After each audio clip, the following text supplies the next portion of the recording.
నరసరావుపేటలోని NGO colony 5వ line Madhura palace సమీపంలో నెలకొన్న మురుగు సమస్యపై స్థానికులు తీవ్ర ఆవేదన వ్యక్తం చేస్తున్నారు. కొన్ని నెలలుగా కాలువల్లో మురుగునీరు నిలిచిపోవడంతో దుర్వాసన భరించలేని స్థితి ఏర్పడిందని చెబుతున్నారు.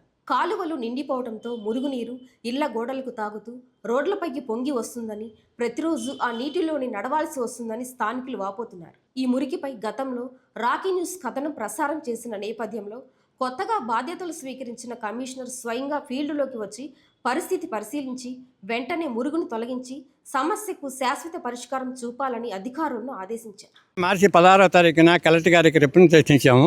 ఎన్జిఓ కాలనీ 1వ లైను 2వ అడ్డ రోడ్డు దగ్గర నుంచి 5వ లైను 2వ అడ్డ రోడ్డు వరకు మధ్య కాలువ కొంతవరకు కట్టేసి ఆపేశారు.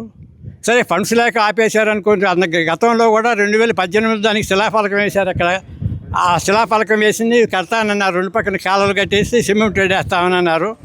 మరి అది ఎందుకనో ఆగిపోయింది. మళ్ళీ 25లో కాలువ కట్టడానికే పర్మిషన్ ఇచ్చారన్నారు. ఆ కాంట్రాక్ట్ గారు మరి శిలాఫలకం దాకా వైష్ణవి రెసిడెన్స్ దాకా కట్టేసి సగంలో ఆపేశాడు. సరే ఫండ్స్ లేక ఆపారో ఎందుకు ఆపారో టెక్నికల్ కానీ మేమేమి మళ్ళీ చేసాము. మరి అక్కడ నీళ్ళు నిలబడుతున్నాయి. అక్కడి నుంచి మళ్ళీ జనవరిలో వచ్చేసి ఒక 100 అడుగులు వదిలిపెట్టేసి మళ్ళీ అవతల పక్కన కాలు కట్టారు. మధ్యలో ఆపేశారు. దానికి మేము రిప్రజెంటేషన్ ఇచ్చాము. దానివల్ల మేము కొత్త కమిషనర్ గారు వచ్చారు.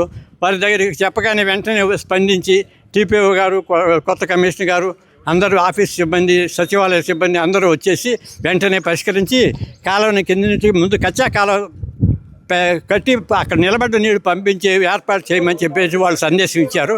చెప్పినందుకు ధన్యవాదాలు తెలుపుకుంటున్నాం మున్సిపాలిటీ వారికి.